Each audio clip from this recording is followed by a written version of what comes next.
Bom, gente, bom dia para todos. É com muita alegria que estamos de volta para realizar mais um programa, mais um estudo em torno do livro O Apocalipse de João Evangelista. Nós endereçamos um abraço para todos os nossos amigos que nos acompanham, internautas, através da Rede Amigo Espírita, que nesse momento vem desenvolvendo um trabalho importantíssimo na divulgação do Espiritismo, atingindo hoje um número em torno de 260 mil inscritos na conta do YouTube.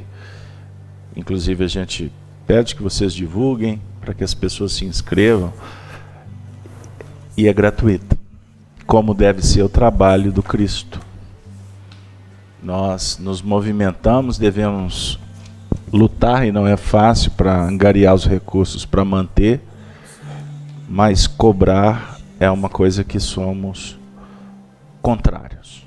Respeitando quem cobra, e existem agora algumas plataformas se multiplicando com esse viés, mas o nosso convite é que o público espírita venha nos visitar. E o que nós, na verdade, promovemos é uma interação fraterna, amiga, respeitosa e sem nenhum interesse outro a não ser a divulgação da doutrina. Abraçamos também aos amigos da FIAC, ao público que nos acompanha através da Rádio Brasil Espírita de Maceió. Sem delongas, nós agradecemos a presença, o apoio de vocês. Hoje não teremos a presença de alguns companheiros que estão em outras atividades, mas a gente vai dar prosseguimento e semana que vem eles estarão retornando. Bom, eu vou fazer a leitura do capítulo 8º do livro Apocalipse, que é o objeto do nosso estudo. Então vamos lá, primeiro versículo.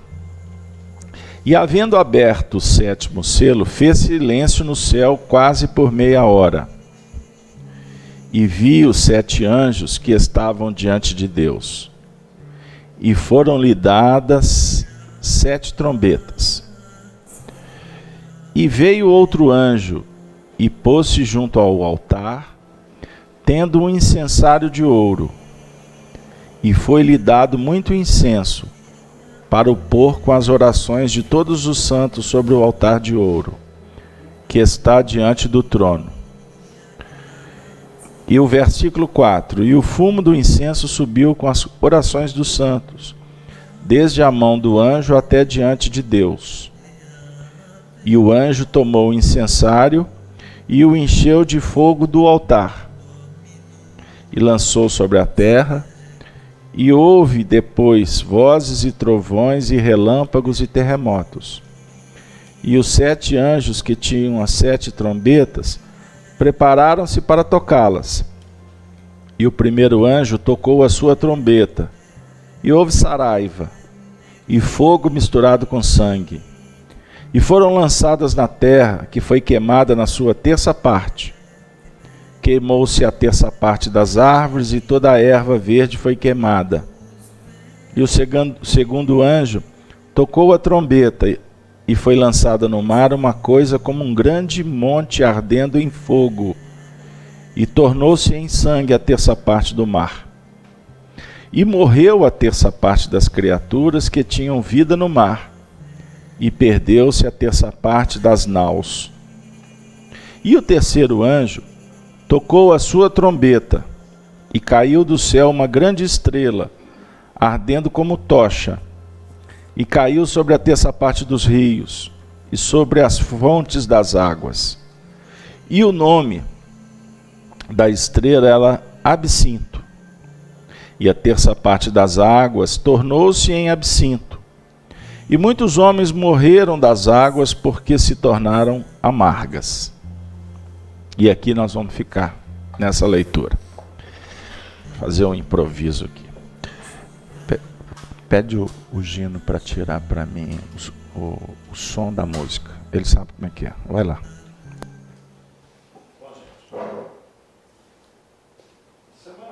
Semana passada, nós exploramos bastante esse versículo 10º, e o terceiro anjo tocou a sua trombeta e caiu do céu uma grande estrela como ardendo em uma tocha, e caiu sobre a terça parte dos rios e sobre as fontes das águas. E o nome da estrela era Absinto, e a terça parte das águas tornou-se em absinto. E muitos homens morreram das águas, porque se tornaram amargas. Vocês estão lembrados qual foi o significado que nós trouxemos aqui sobre a palavra absinto? Está lembrado, Denise? Pode falar no microfone. Seria a erva com sabor amargo. Uma erva com sabor amargo. É muito utilizado, extraído óleo também, feito bebidas e etc. É o remédio amargo que você abordou semana passada. Nesses tempos difíceis que vivemos na humanidade. O Apocalipse, a palavra Apocalipse significa revelação. A doutrina espírita é uma doutrina que tem esse caráter revelador, que significa tirar o véu do que está escondido, né? Que está por trás do véu. Então, nós interpretamos o Apocalipse ao nível individual,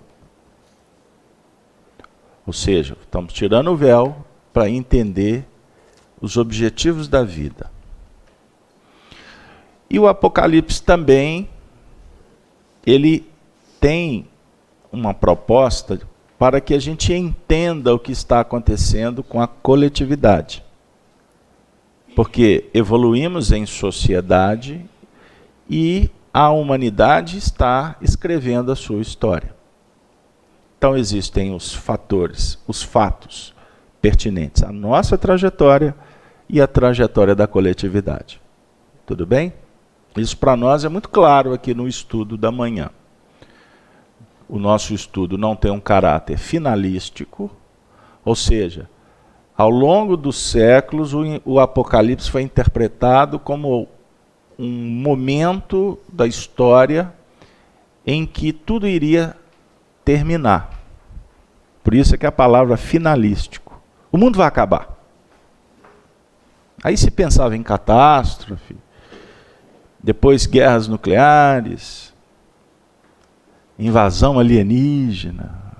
Temos aí várias reflexões.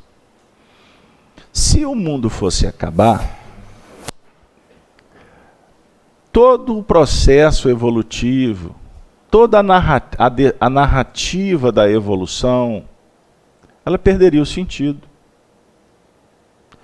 Deus não seria Deus. Por que ele vai criar algo para ser destruído? Ah, mas tem a lei de destruição, é a lei natural. Ok, a gente estuda no Livro dos Espíritos. Mas para que se construa a destruição, nós entendemos. Mas o nosso planeta é um planeta que está caminhando nesse contexto evolutivo, e ele se caracteriza por um planeta ainda muito atrasado, no que remonta aos aspectos morais. Está claro? Vocês concordam? Agora observem bem no sentido coletivo. Se nós tivéssemos o poder de visitar fisicamente todos os países que existem no planeta Terra, nós vamos encontrar uma diversidade imensa. Desde daquele país mais atrasado até os mais evoluídos, no seu sentido social, econômico, político. Então existem lugares aqui na Terra que nos contam muito sobre um mundo futuro. Existem. Poucos, mas existem. Uma sociedade mais bem ajustada, as leis bem definidas e respeitadas, não é? no seu sentido social, econômico, educativo. Certo? Eu não vou nominar porque eu posso cometer equívocos. Porque a gente tem uma visão que nem sempre é a verdadeira. Mas a gente tem uma noção disso. Então, por exemplo, se você for nos Estados Unidos, você vai encontrar uma sociedade, um grande número dessa sociedade, porque não é toda, um povo mais educado, um povo mais justo. Não tem tanto essa história de passar a perna no outro. Lá não tem? Tem também. Mas as pessoas têm um senso de justiça mais apurado que o nosso, em nível de uma relação social. E o nosso, eu estou falando do Brasil, onde ainda se cultua muito a ideologia do pensar só em si, dar jeitinho nas coisas. O brasileiro é muito criativo para muita coisa, para as coisas boas, para as coisas engraçadas, para a arte, para a cultura, mas também somos muito criativos para passar a perna nos outros. A lei, antigamente falava a lei do Gerson, né? Tinha uma propaganda, levar vantagem em tudo. Bom, trazendo para o campo espiritual, da mesma forma, nós temos uma diversidade de posições espirituais no orbe, desde aqueles espíritos que já apresentam um grau de evolução moral muito interessante, quanto também encontramos espíritos com comportamentos extremamente primitivos, da barbárie, não é verdade? Então, se Deus apertasse um botão num projeto finalístico para a Terra, por exemplo, nesse momento em que nós estamos vivendo, é como se todo o investimento dele fosse jogado por terra. E é muito místico dizer assim, então, mas os espíritos vão desencarnar e vão para outro lugar. Mas não quer dizer que esse planeta aqui ele não tem uma função? Ele só veio para cumprir uma função durante só um períodozinho assim, muito curto. É ilógico. A ciência hoje nos fala, já consegue mensurar um tempo de vida de um astro. A Terra foi constituída há 4, 5 bilhões de anos. E a sociedade só começou a se estabelecer mesmo de 200 mil anos para cá. O que é 200 mil anos? Num calendário de um planeta de 5 bi. 5 bi, não é 5 milhões. Quer dizer, faz essa conta aí, o percentual de habitação, de sociedade é muito pequeno. Essa mensagem é consoladora. Essa mensagem não é absinto, ela não é amarga. É uma revelação que nos conforta, dizendo assim, tende bom ânimo. Tende bom ânimo. Porque as aflições são necessárias, mas elas têm um prazo cíclico. Vem e volta. Entenderam? E nós não estamos aqui na Terra para pagar, para sofrer. Hoje o Espiritismo esclarece para nós que estamos aqui para evoluir e vencer os limites, inclusive o da dor.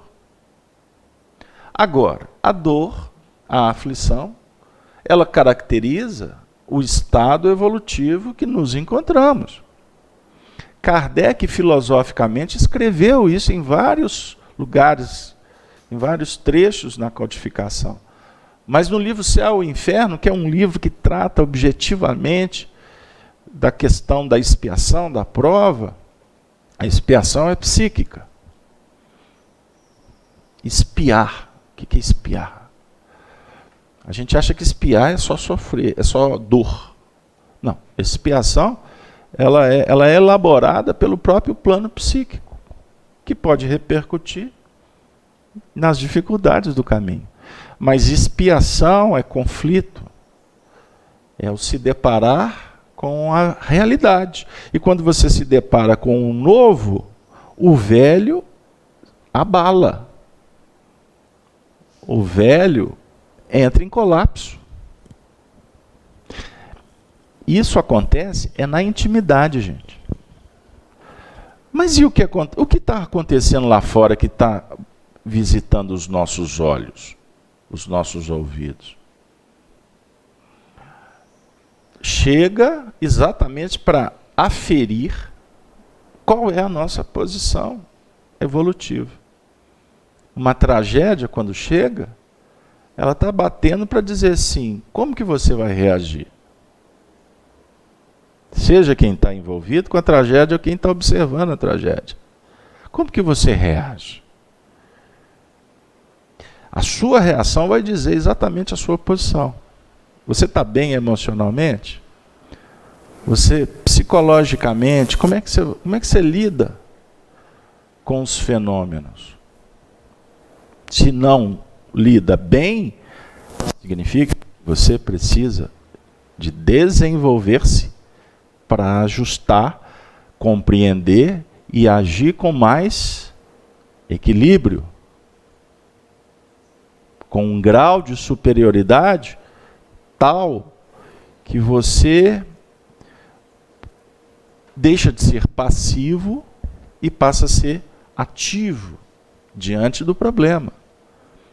Você não está preocupado se você está sendo alvejado, se você está sendo atropelado.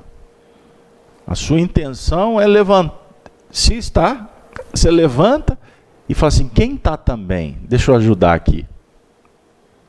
Porque quando você sai para ajudar quem está sendo atropelado, você está deixando de pensar em você.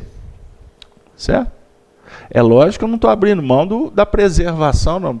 Porque se o avião estiver despressurizando, você tem que pegar a máscara para depois se ajudar o seu filho que está do lado. Não é assim que a gente escuta aí dentro das aeronaves? Não adianta você pegar aqui e querer resolver ali, que você morre aqui, e depois você não consegue ajudar aqui. Então, primeiro você tem que se preservar e ajudar.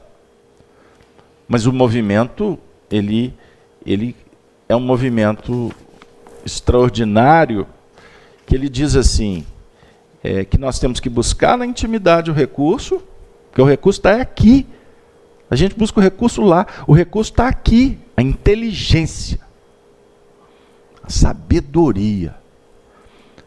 Aí quando você elabora, você sai para o mundo para pôr em prática esse recurso. Aí você passa a ser agente de Deus. Ah, Deus está esperando para você agir? Não. Você que tem que despertar para agir. Agora, quando você põe a mão na massa, você é instrumento dele. Não Deus no seu sentido individual, mas a natureza que se movimenta sob a jurisdição do pensamento divino. Harmonia. O que para nós muitas vezes é um problema, na verdade, é um ajuste necessário para que as coisas retomem o ritmo normal. Entendeu? Quando a gente fala assim, na verdade, nós estamos tentando trabalhar num nível diferenciado.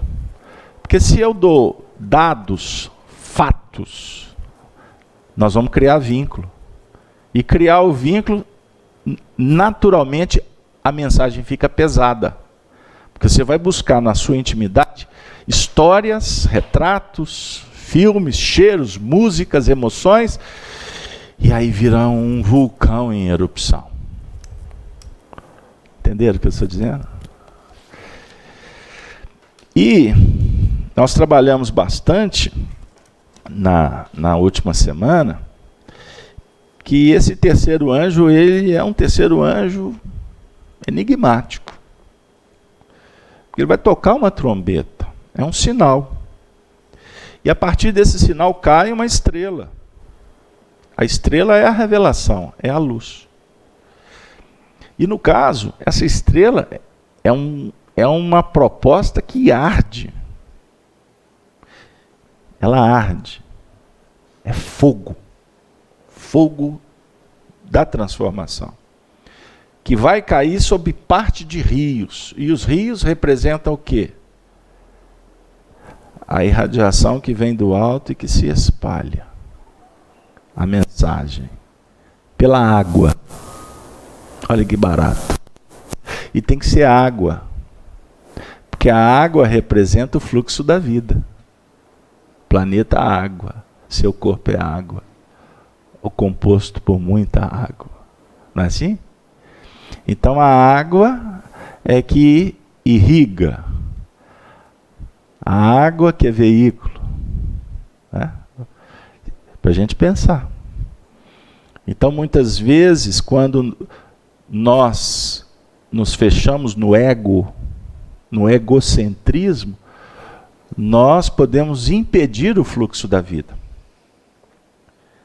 E aí a gente falou sobre o absinto. E o nome da estrela era absinto. Então, absinto é uma substância amarga. Nós falamos, absinto, uma substância amarga, de uma planta, que era utilizada para fazer remédios, não é? Para promover, para ajudar na digestão. Olha que barato. Então, o remédio é amargo, para ajudar a digestão. Você alimentou, você tem que digerir, não é assim, Regina?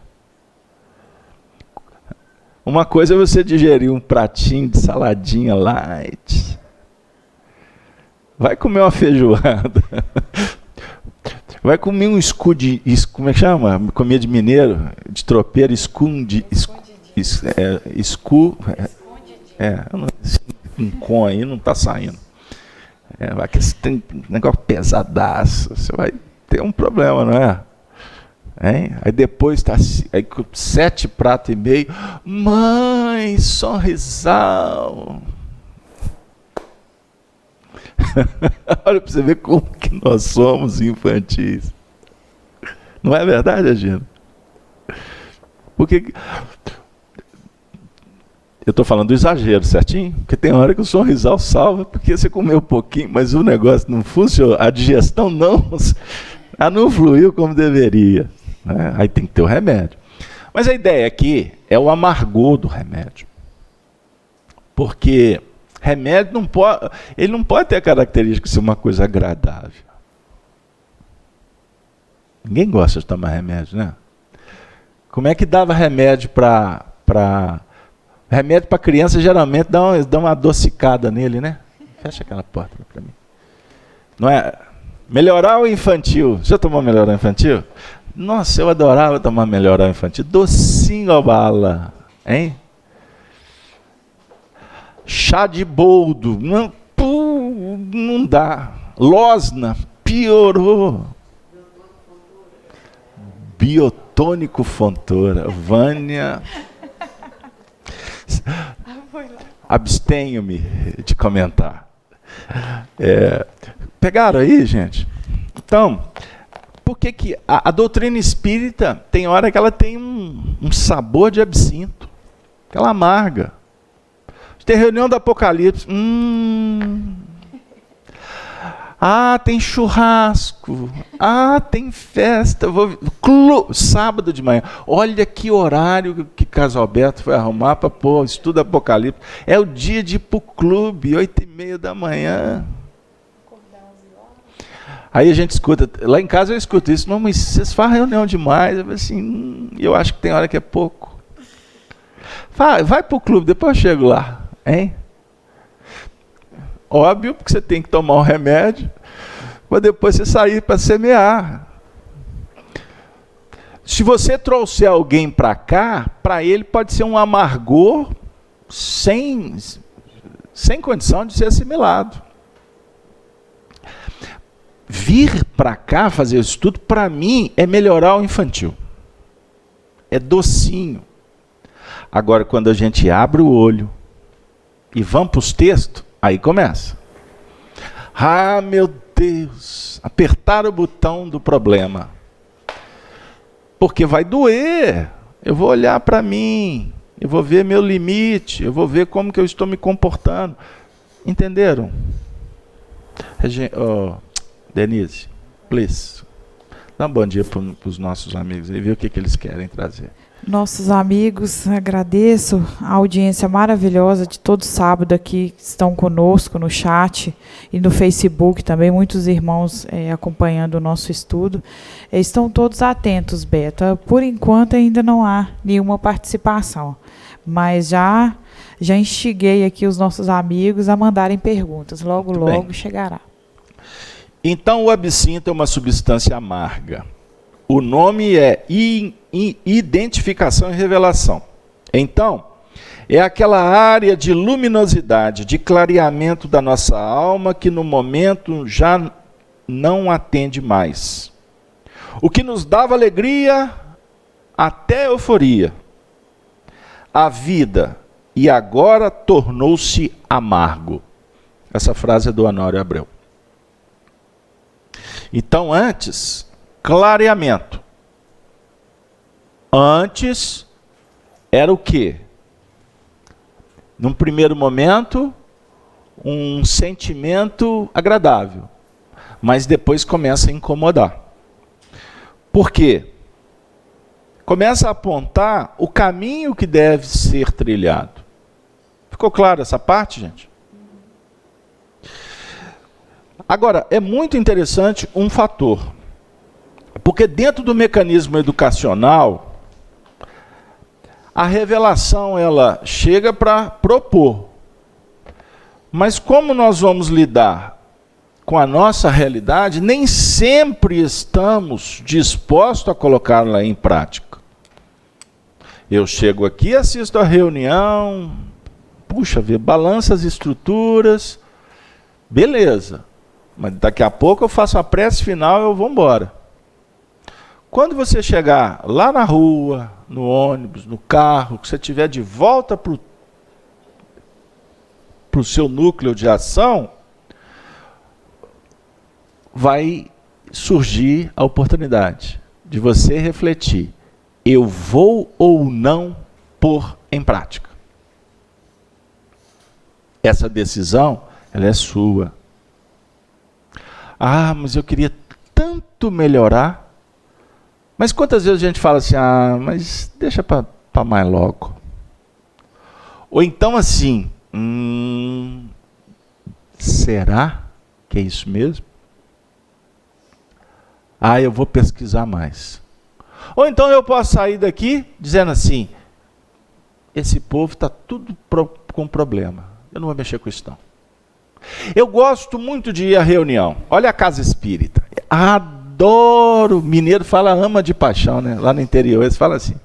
Mineiro ama de paixão. Amo de paixão assistir a reunião espírita. O passe é sensacional. Adoro o povo do centro. Mas no fundo, não acredito em tudo que eles falam, não. Vocês já escutaram isso aí?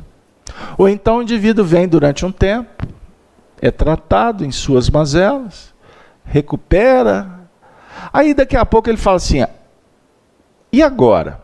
Aí o pessoal do centro diz assim, vem para cá. Agora não mais como receptor, não é? Mas o replicador. Vamos trabalhar. Escolhe uma tarefa para mim. Aí vem uma semana, aí vem duas, aí vem um mês, vem 2, 3, 4, aí depois começa a ter enxaqueca. Aí daqui a pouco ele começa, a consulta médica sempre aparece para ele marcar no dia da reunião. Né? Aí ele começa a dar ouvido para as cobranças, os impedimentos começam a ficar mais soberanos. Aí ele diz assim, não, eu vou atender isso aqui, mas semana que vem eu vou.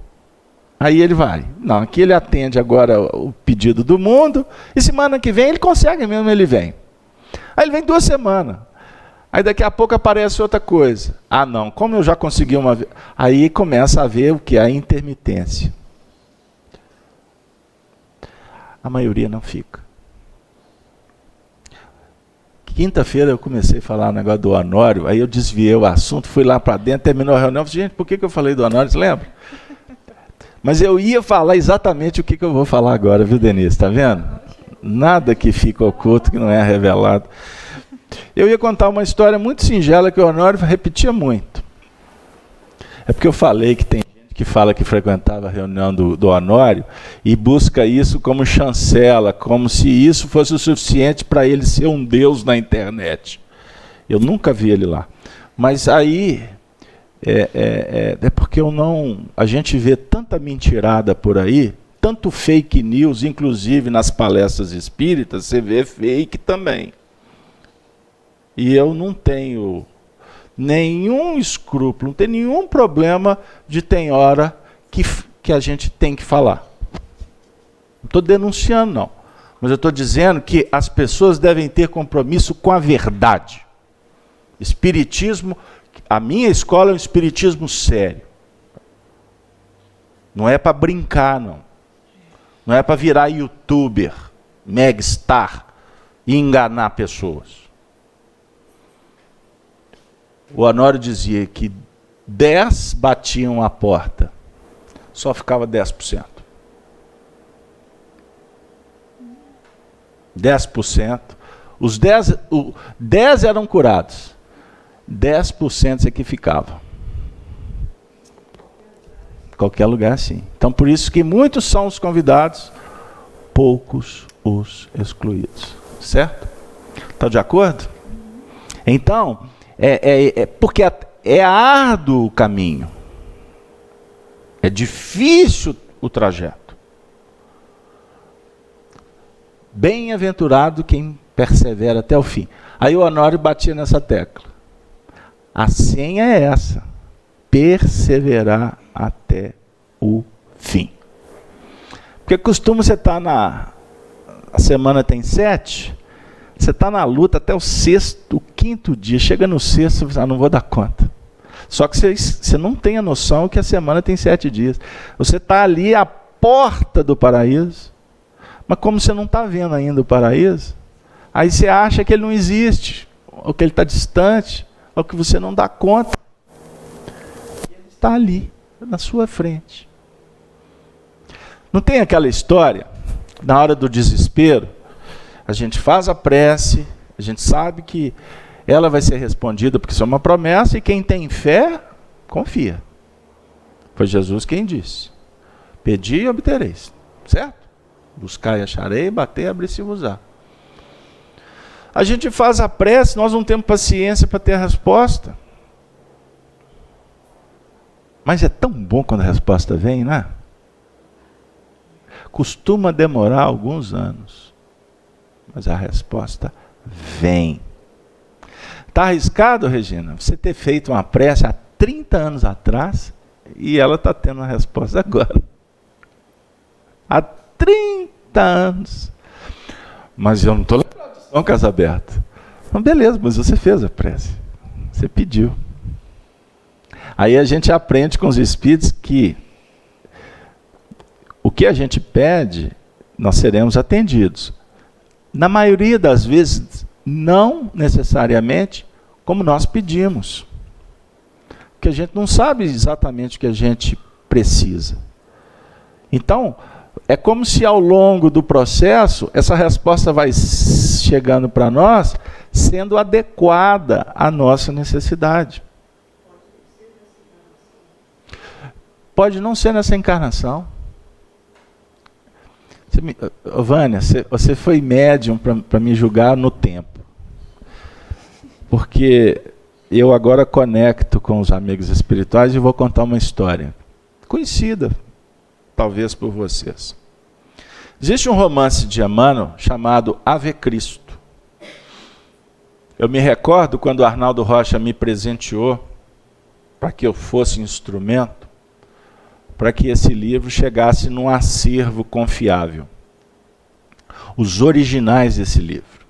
Chegou nas minhas mãos. Ele me entregou num pacotinho, aqueles pacote pardo. Quase papel de pão. Dentro da União Espírita Mineira. Ele me telefonou, o Arnaldo tinha essa mania, ele me ligava 7, 8 horas da manhã, ele falava assim: ô cachorrão, eu chego na União às 10, te espero lá. Ele nem perguntava se eu podia ir. Eu estava no meio do trabalho e ele falava, às 10 eu te espero lá. Aí eu cheguei na União. Tinha que dar meu jeito, né? Manda quem pode, obedece quem tem juízo. Eu lembro que quando eu cheguei, ele falou assim, ó, tem um negócio para te entregar, mas antes eu vou te contar uma história. E outro dia eu conto essa história. Mas ele me entregou o envelope e disse assim, só abre quando chegar em casa. Adivinha se eu aguentei. Quando eu entrei no carro, a primeira coisa que eu vi, aí exala aquele cheiro de rosas. Era o original do livro Ave Cristo. Nessa obra, tem a história do Tassiano. Tassiano é uma vida pregressa deste que é o nosso amigo Arnaldo Rocha. E Arnaldo Rocha, naquela época, o Tassiano, ele era um adversário do cristianismo. A história percorre e lá no final do livro, ele é convencido por um processo de muita dor a abrir o coração para o Cristo. Então ele termina a existência dele no martírio, no circo, não é? E fazendo uma prece, o Pai Nosso, que passou a ser, inclusive, a característica de Arnaldo Rocha por onde ele passava, fazer a prece do Pai Nosso. Olha que barato. Ele morre cego, numa fogueira, a cruz, colocaram na cruz e meteram fogo nele. E ele, do lado do filho, que se chamava Quinto Celso, que era uma criança que ajudou ele nesse processo final de conversão.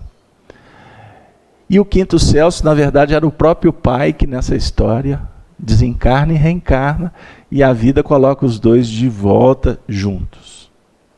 Que extraordinário. Aquele momento ali marcou, porque ele pede na prece para Jesus abrir o coração dele, para que ele fosse uma outra pessoa. Isso se deu lá pelo ano de 200 e pouco, 240, 250, depois do cristianismo. E aí, a gente vai encontrar o Arnaldo em 1946, ateu materialista, quer dizer, olha que interessante, mais de 1.500, mais 1.600 anos depois, ele vai encontrar com Chico Xavier, ele ainda ateu materialista, e ali ele, viúvo, Meimei tinha desencarnado, e ele vai se deparar com uma novidade, uma revelação apocalíptica. Quer dizer, ali ele vai recomeçar. Ele vai fazer uma conexão de uma vida que foi mais de 60 anos dedicado à divulgação do Espiritismo, do Evangelho. Mais de 60 anos cumprindo ou tendo a oportunidade de realizar o que, na verdade, ele pediu em prece quando ele estava desencarnando, lá no Circo Máximo. Observem bem o interregno de tempo. Então, enquanto o microfone chega, só para a gente pensar nisso que a Vânia me fez lembrar. Pode ser que essa prece ela está começando a ser realizada. Chegou para nós agora o que pedimos e nós não sabemos quando foi que foi realizado esse pedido. Pode falar. Não, e o comentário que eu queria fazer é o seguinte, que o Arnaldo, ele, na realidade, demorou bastante tempo, né, nessa encarnação a se converter, né? Uhum. Não é? Até encontrar o Chico, por acaso, né? Uhum. Ele demorou muito, né? Quer dizer, ele veio, né, nasceu, ficou um tempo aqui nessa encarnação ainda ateu. Sim. Olha para você ver o tempo que demorou, né, para ele. Mas tudo a seu tempo. Então, Vânia, você me faz lembrar uma outra história, porque isso aí eu nem contei em livros. O Arnaldo tinha um irmão que era muito respeitado, chamado Geraldo Rocha. Era o irmão mais velho dele. E esse Geraldo era espírita. médium, e a família inteira toda flutuava em torno do Geraldo. O Arnaldo Rocha era mais um, sinal dos mais novos, de uma prole de 33. 33. O pai do Arnaldo casou 3 vezes. Né? Enfim. E nessa história, certa feita, lá nos anos 30, o Arnaldo era adolescente. Certa feita, o Chico Xavier veio à União Espírita Mineira, e a sede da União era na Rua Curitiba. Era perto da casa deles, porque eles moravam na Rua Curitiba. Olha que coisa. E o Chico Xavier veio à União Espírita Mineira e foi uma festa. O Chico foi lá para os anos 38, 39, o Chico já era relativamente conhecido e muito querido. Na época, um dos presidentes da União Espírita Mineira, Cícero Pereira, tinha uma ligação muito forte com o Chico. Então o Chico vinha muito a Belo Horizonte. E o Geraldo, irmão do Arnaldo, tinha um certo contato com o Chico. Então, quando o Chico esteve então na União Espírita Mineira, o Geraldo foi lá assistir a sessão que o Chico ia participar e levou um garotinho com ele, um adolescente, Arnaldo.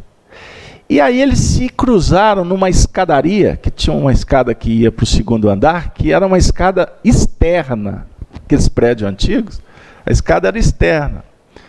Então, o Arnaldo me contou isso, ele falou assim: Beto, eu acho que eu nunca contei isso para ninguém. Aquela conversa assim que de repente brota a memória. Aí ele contou que eles estavam na escada não, ao contrário. Eles foram chegando e encontraram com o Chico, que estava na escada com outras pessoas conversando. Então, quando eles cruzaram a escada, o Chico olhou para o Geraldo, Geraldo, cumprimentou, aquela coisa toda. Chico se volta para o garoto, Arnaldo, sem que fosse apresentado. O Chico disse assim: Ô Naldinho,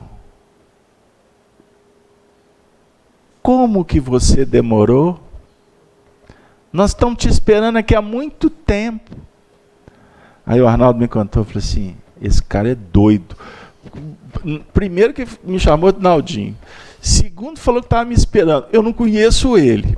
E além de tudo, há muito tempo, não tem interesse nenhum de vir aqui, que coisa mais maluca.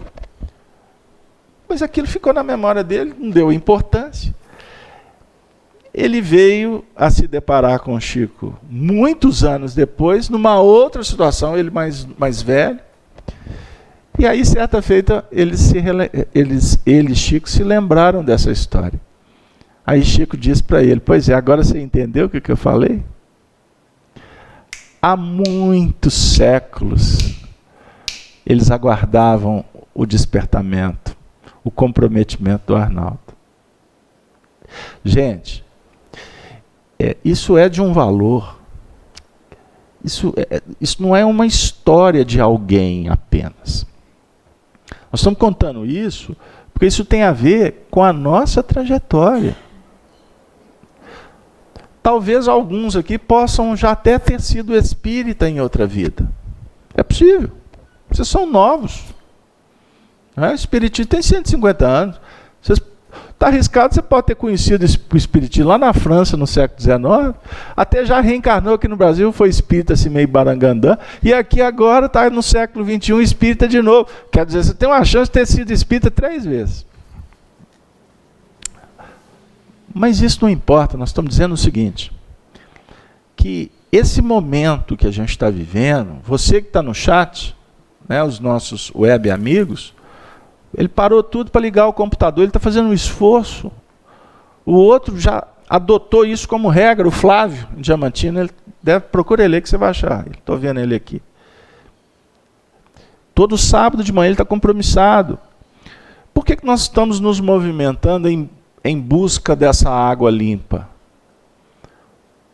Porque nós já estamos cansados de pensar apenas em nós mesmos. Você está saindo de casa com um carro, com doações. Quanto tempo você não idealizou isso? Talvez agora que você está conseguindo.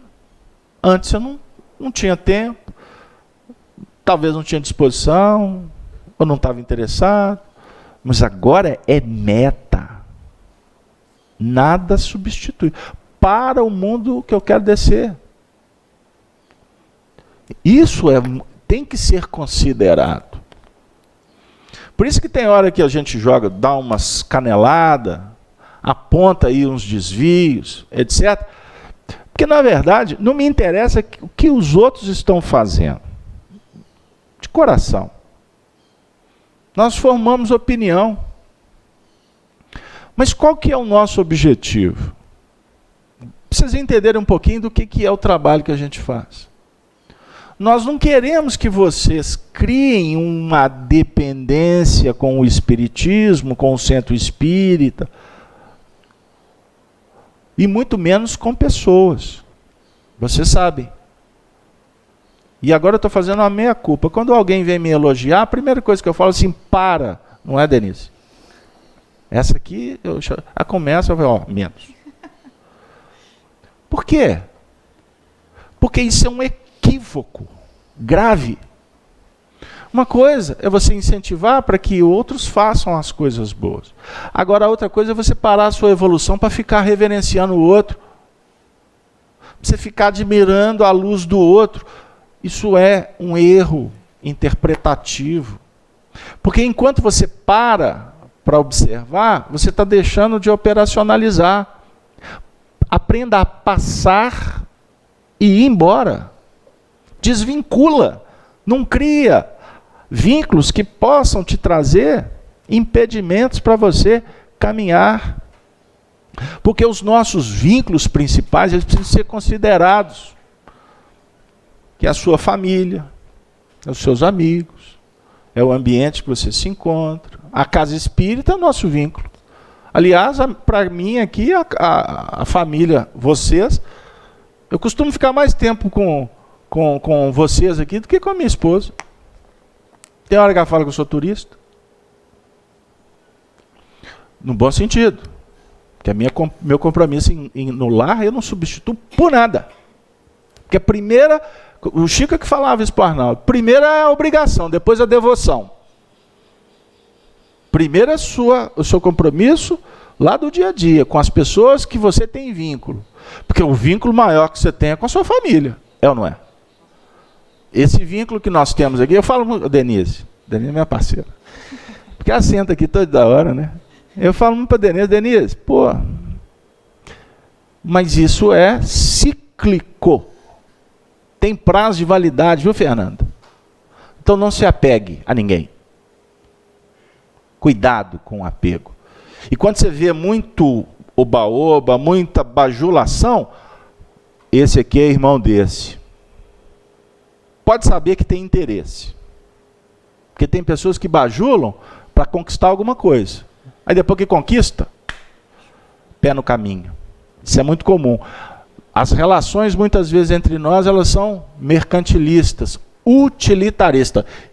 Vale enquanto dura, né? Enquanto tem peso, enquanto tem energia. Não é assim o celular?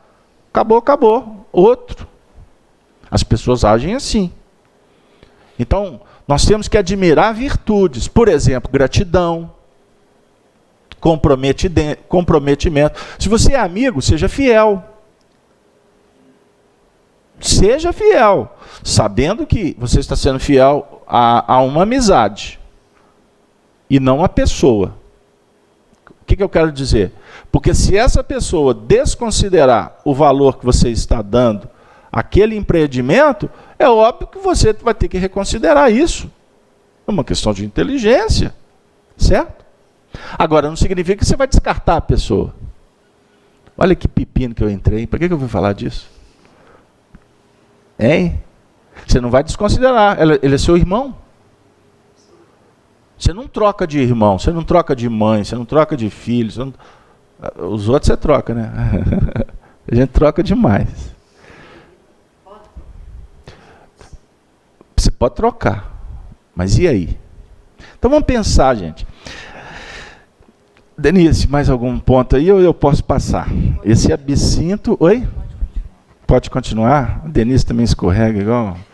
A terça parte das águas tornou-se absinto. Nossas emoções, paixões e sentimentos que devem ser alterados, pois o conhecimento os tornou amargos. Antes do conhecimento eram doces e nos reconfortavam. Então aqui é tirar o véu, a verdade, a compreensão que nos chama para um departamento complicado. E eu acho que complicado vai ser eu entrar nele. Mas vamos falar? Nós estamos aqui para bater papo, não é? Está falando sobre o perder o encantamento. Não é isso? Quando se perde o encantamento? O que era doce e passa a ser amargo. Quando se perde?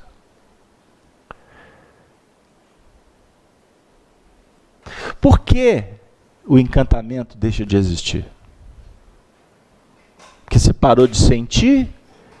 Porque você parou de promover? Por que acaba o estímulo? São notas que a gente precisa parar para pensar. Então, num relacionamento, nossa, mas pessoa maravilhosa. Aí, de repente, você descobre algumas coisas, você assim, nossa, que decepção. Tem isso? Tem isso? Então, o descobrir o limite ou a imperfeição, para nós, muitas vezes, é o motivo da perda do encantamento. Entenderam o que eu estava falando sobre admiração? Uma coisa é você gostar. A outra coisa é você alimentar algo que é ilusório. Porque nós temos que trabalhar sempre observando que todos temos muitos limites. Ninguém é perfeito. Por isso é que quando a gente fala que nós estudamos o Evangelho e descobrimos, não é porque está escrito não, a gente vai descobrindo que Jesus é a autoridade máxima, essa certeza, ela é tão importante porque fato é que você nunca vai se decepcionar. Porque Ele é fiel.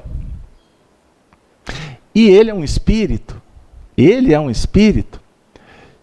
que as imperfeições dele estão num outro patamar. Para nós ele é quase que perfeito, ele é um Espírito puro. Agora a gente tem que entender para não entrar na vibe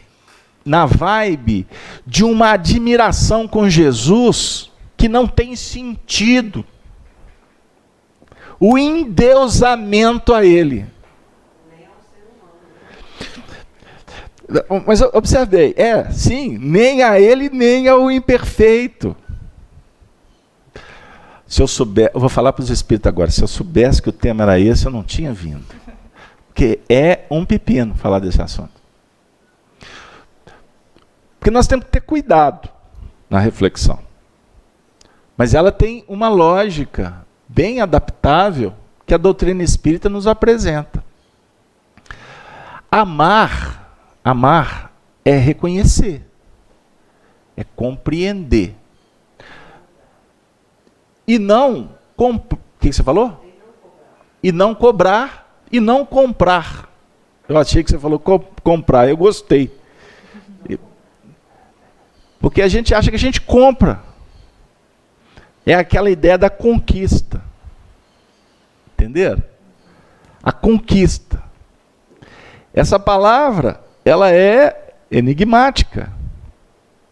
Quando você encontra, você descobre, aí você quer a atração, a aproximação, aquele encantamento inicial, ele vai acionar mecanismos que o indivíduo sai da intimidade dele para ir em busca da conquista, para se estabelecer o laço.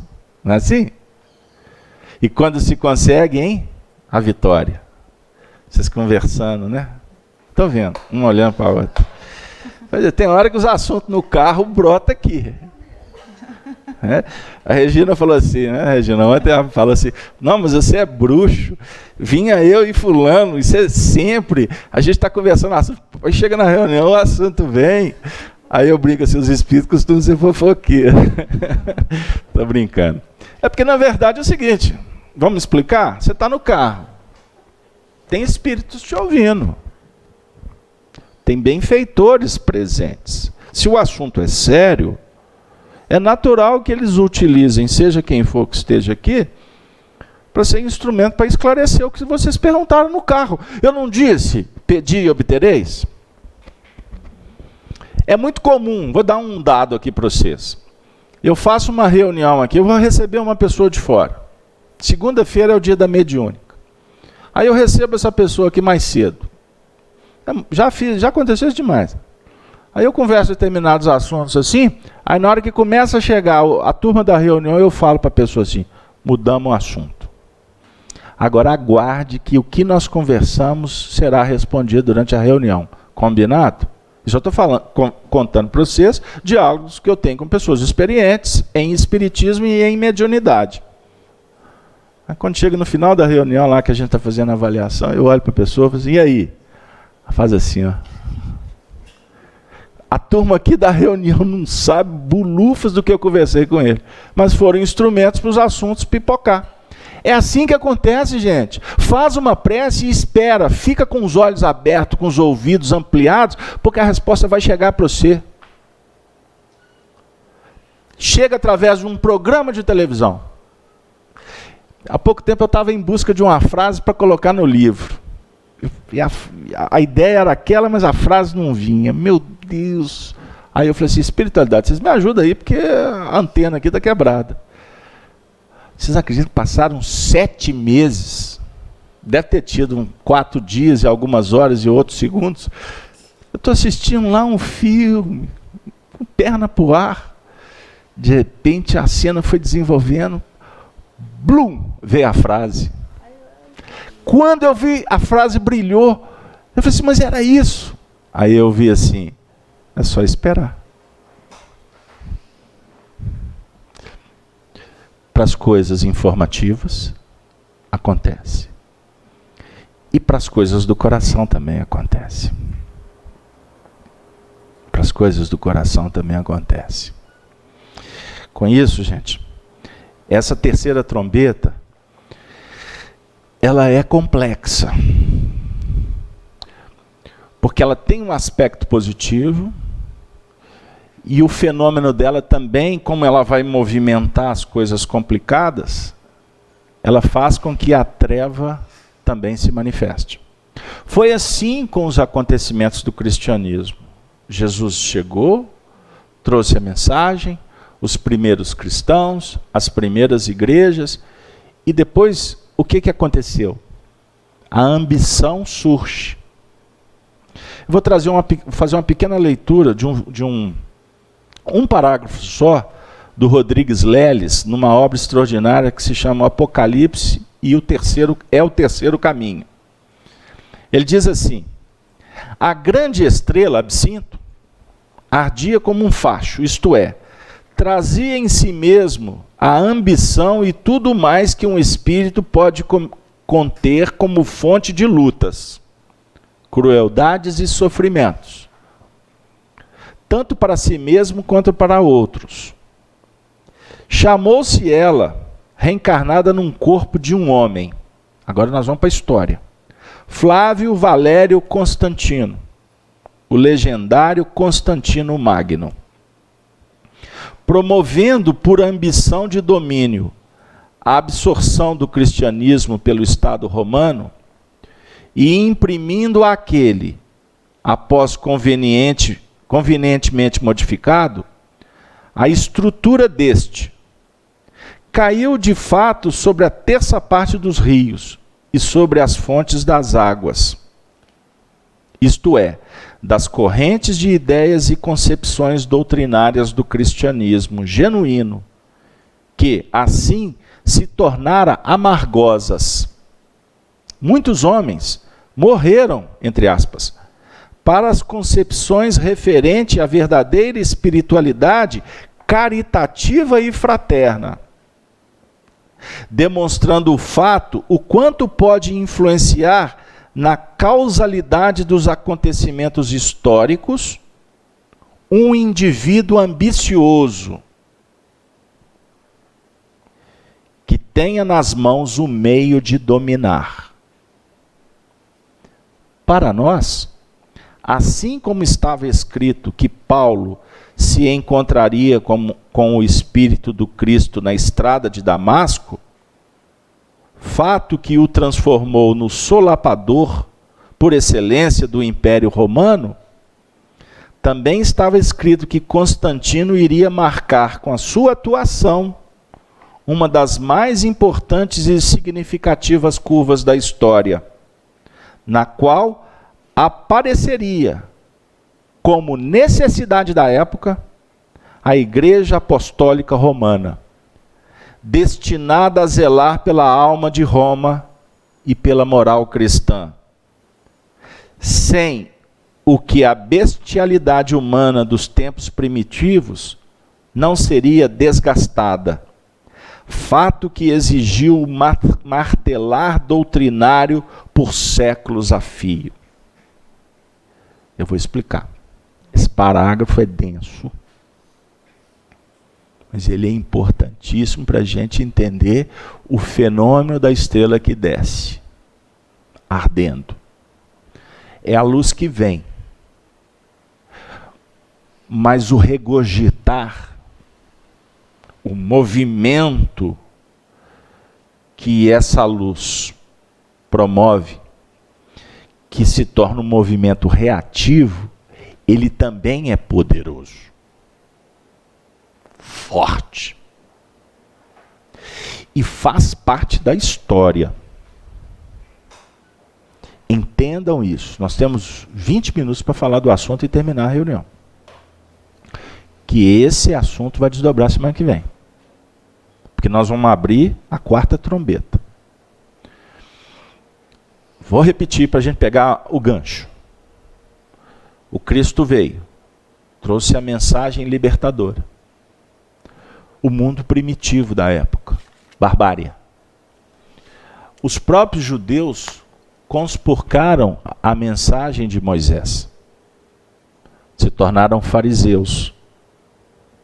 Jesus, no capítulo 23, nós citamos ele aqui quinta-feira, ele falou assim, de Mateus, né? Ele disse assim, observai aqueles que sentam na cadeira de Moisés. Eles falam e não vivem. Eles colocam fardos pesados nos vossos ombros e não movem um dedo para praticar. Aí ele, no discurso, ele vai dizer, Denise pôs no quadro aqui. Ele fala assim, não querais ser maior do que o mestre, porque só existe um mestre. O texto está assim, um mestre a saber, vírgula, o Cristo, e eu o sou. Então Jesus diz assim, eu sou o Cristo. Quem se arvora em selo, não o é. É mentiroso. Ele trouxe a mensagem, e essa mensagem causou um reboliço na época. Tem pessoas que falam que Jesus era esquerdista, porque ele veio brigar contra o Estado, com a direita. Vocês veem como é que a turma encaixa conforme os interesses.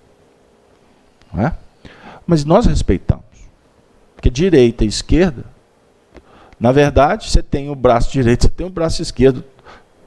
Faltar um braço, faz parte do... Se faltar um braço, vai ficar desequilibrado.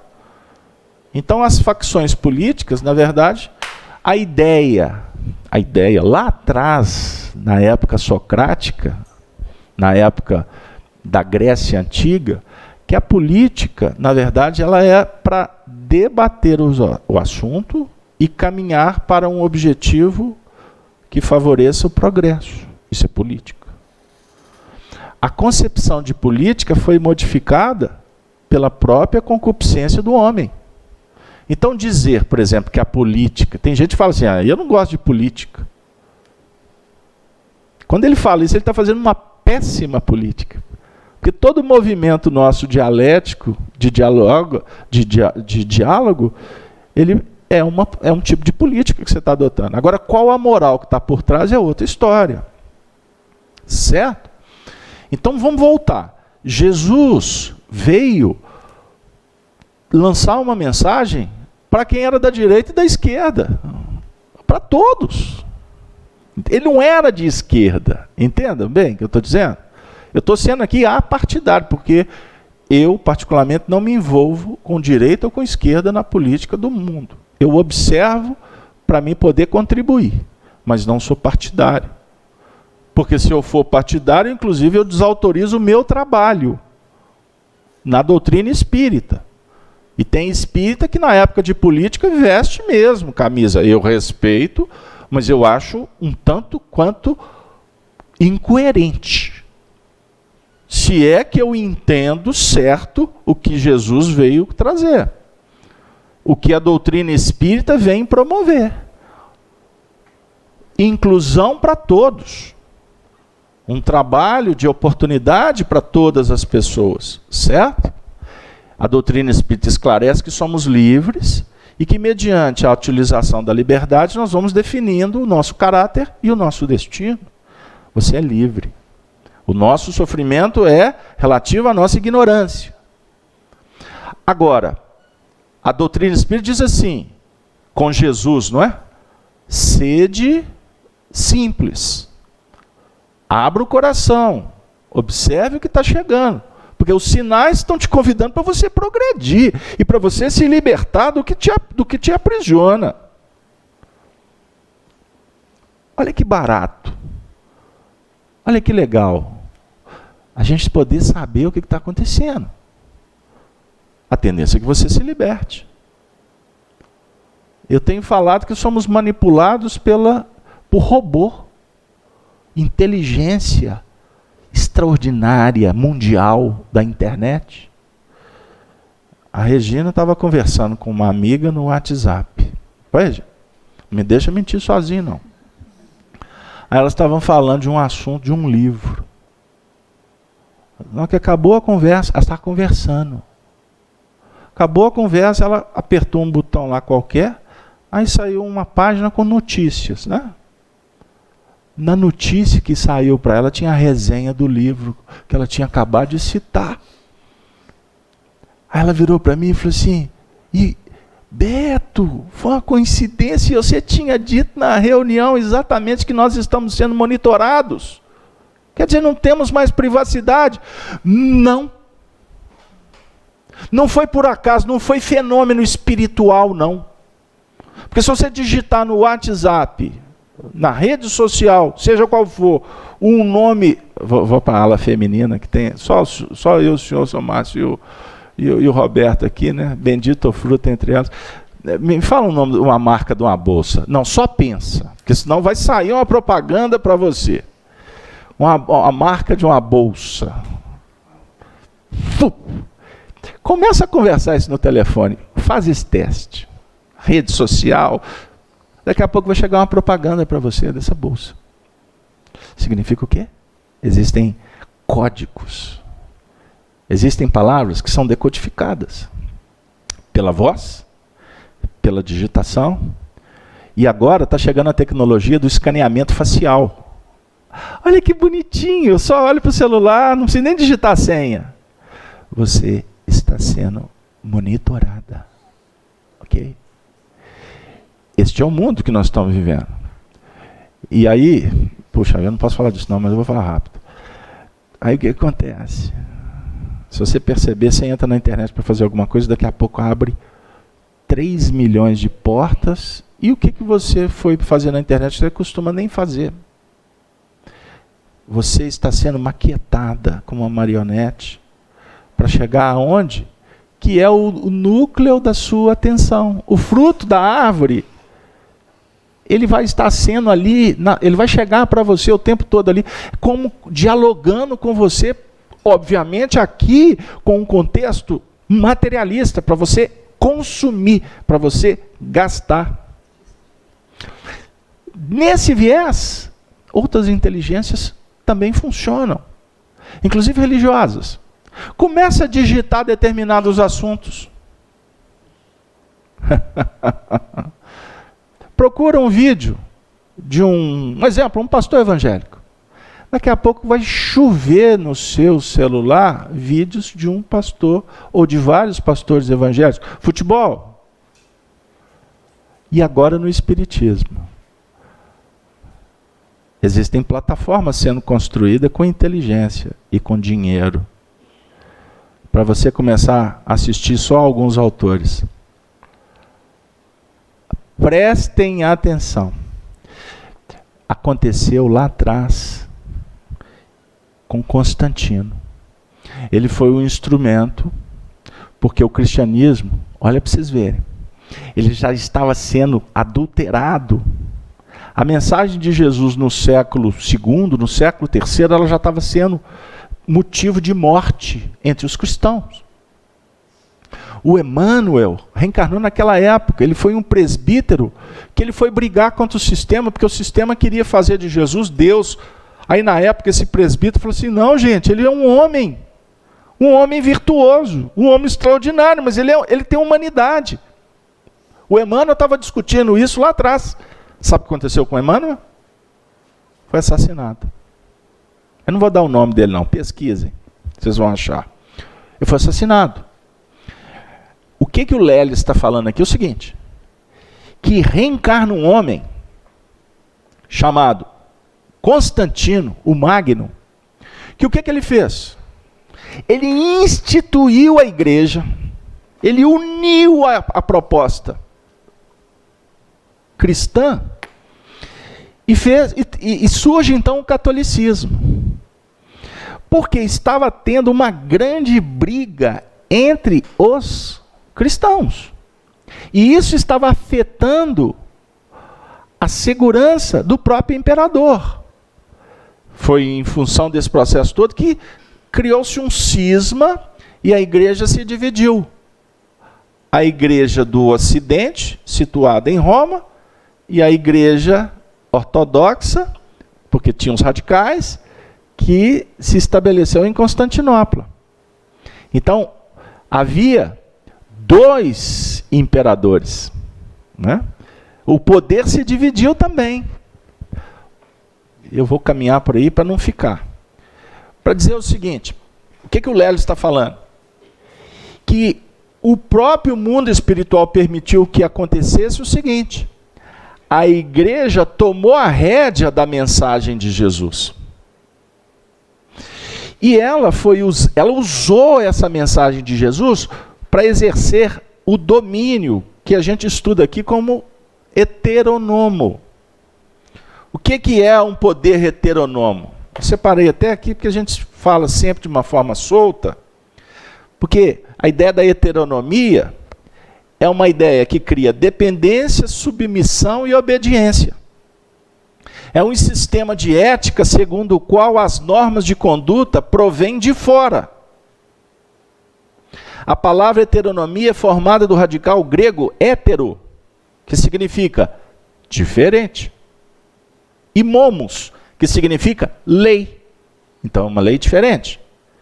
Portanto, é a aceitação de normas que não são nossas. Foi estabelecido esse sistema.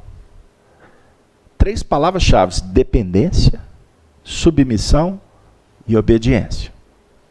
Nós estudamos o Apocalipse porque nós estamos aqui querendo entender e semear essa verdade no meio espírita, sabendo que haverão muitas resistências, porque nós estamos alertando o próprio movimento espírita que está entrando nessa linha, criando dependências. Dependências a uma série de questões, inclusive de pessoas. Porque o movimento espírita está alimentando a criação de mitos. E com o fenômeno da internet, Isso está crescendo de uma forma absurda. Eu não tenho dúvida em apostar que a maioria destes que estão se envolvendo nesse processo estão fazendo com as melhores das intenções. Mas eles também estão sendo manipulados por um dizer de um amigo espírita de Brasília, que eu dialoguei com ele ontem sobre o assunto. Ele falou assim, Beto, que engraçado, hein?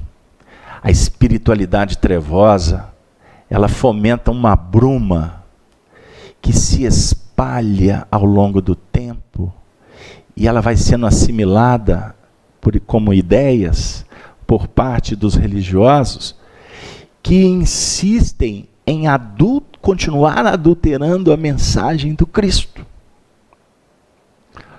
Eu preciso de enaltecer, em função da leitura do Leles, enaltecer a figura do Constantino e bater palma para a Igreja Católica. Observe o que eu estou dizendo. A visão aqui é ampla. Ela não é partidária. Ela não é uma visão de alguém que tem vínculo com a Igreja Católica. Não. Embora eu tenha tido em outras vidas. Nós estamos dizendo o seguinte, que naquela época a espiritualidade permitiu que a igreja se instituísse, e eu vou usar uma expressão do Emmanuel, para que a igreja protegesse, sem saber, o evangelho que nós estamos estudando agora. Pegaram lá? As atrocidades que os religiosos fizeram, daquela época até hoje muito menos, graças a Deus. Pelo menos dentro do catolicismo, dentro do protestantismo. Porque as leis humanas já estabelecem um Estado, uma ordem bem mais avançada, que não permite mais o uso e o abuso indevido. Certo? Existe o Ministério Público, existe a Defensoria, né? Existe a polícia, existe o Exército, existe as Nações Unidas. Se caracteriza aí uma discussão planetária, para que não haja abusos. Mas,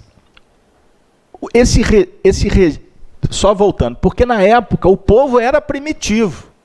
Então houve guerras e mais guerras.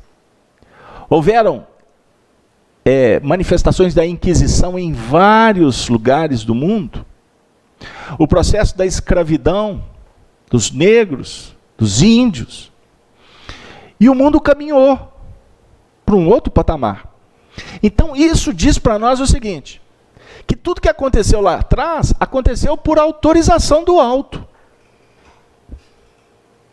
Porque os homens, com o afã de dar o seu contributo para organizar a sociedade, usaram a mensagem de Jesus para respaldar a espada, a morte e a guerra. Seja por sacerdotes ou pelos reis, pelos dominadores. Então a gente, por exemplo, assiste esses filmes de época, você vai ver que antes de uma batalha sangrenta, o pessoal fazia o símbolo do crucifixo, né? Pai, Filho e Espírito Santo. Deus nos proteja porque eles querem destruir o seu reino. Assim falavam os reis, os líderes das cruzadas, os governadores dos mundos, dos países que se diziam cristãos. Certo? Gente, o mundo caminhou. E nós, hoje, estamos aqui novamente discutindo dependência, submissão e obediência. Para dizer, inclusive, que o movimento espírita, durante mais de 150 anos, de uma certa forma ou de outra, ele girou, e nós ainda continuamos a manter esse sistema, esse regime. Não por maldade, repito, não estou aqui num discurso de desconstrução. Não. Porque tudo que aconteceu, como aconteceu com Constantino, aconteceu dentro do movimento espírita e foi esplendoroso. Inclusive para deixar um legado para a sociedade, aqui no Brasil, principalmente, que o espírita é conhecido pela assistência social que ele faz. Não foi o trabalho do Chico a vida toda? O Chico simbolizando toda a comunidade espírita, a campanha do Quilo que Existe. Quem começou esse trabalho lá atrás, no Rio de Janeiro, Bezerra e tantos outros, Caibar Schutel, Bittencourt Sampaio, Chico Xavier, visita em lares, ministração do passe, levar a mensagem para as pessoas desesperadas com esclarecimento espírita. Esse foi um movimento espírita que se caracterizou no século XX. Agora, para onde que nós estamos caminhando, o movimento espírita? Será que nós espíritas estamos tão interessados quanto antes em ajudar o próximo? Ou será que nós estamos nos adequando a um novo sistema que é estruturado nos painéis tecnológicos? Nós vencemos as distâncias porque estamos lançando essa mensagem para pessoas de fora do país. A nossa reunião aqui, ela se centuplifica. Mas nós não podemos ficar atrás de um tablet, do microfone ou da câmera, fazendo espiritismo. Nós temos que sair, gente, para o mundo. Ô Beto, tem pessoa aqui da Itália e uma pessoa que se manifestou aqui dando um abraço, desejando um ótimo sábado, o Luiz, da Flórida, Estados Unidos. Luiz, um grande abraço, Luiz. Inclusive que o movimento espírita internacional, americano, observem, todos vocês, o que o Brasil está exportando de espiritismo.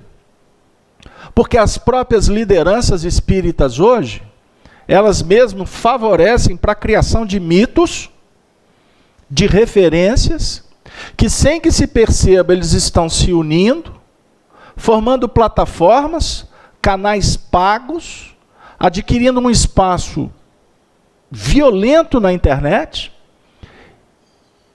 e a gente não sabe que tipo de forças que estão sendo fomentadas aí. Porque as federativas que antes organizavam o movimento espírita perderam espaço, porque elas mesmas se deram tiro nos próprios pés, se julgando representantes do alto para manter um regime que caiu por terra da dependência, da submissão e da obediência. Então, as instituições perderam força, porque foi previsto por Jesus que não haveria pedra que ficaria sobre pedra. Os templos vão cair, porque a ideia é que o cristianismo se espalhe para o mundo todo e a gente não trabalhe apenas no templo, mas estejamos na oficina vivendo o evangelho. Mas nós não podemos ficar com os olhos fechados a tudo que está acontecendo. Porque do mesmo jeito que Magno teve um interesse, a irreverência de assumir o poder, isso pode estar inclusive acontecendo no nosso meio. Eu não entro no mérito porque não é o meu viés e não é o propósito do trabalho. Mas nós temos que alertar.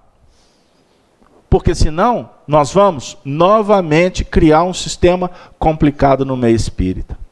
Eu costumo dizer que lá na década de 80, o movimento que surgiu neopentecostal, ele surgiu por um bloco de pessoas que foram preparadas para divulgar a mensagem protestante. Não é? A mensagem do evangelho de uma forma diferente que o catolicismo promoveu. Hoje, no nosso Brasil, esse movimento cresceu de uma forma estrondosa. Só que se tornou um poderio, uma plataforma de poder, que antes os amigos que foram preparados juntos, depois foram em busca de uma fatia do poder.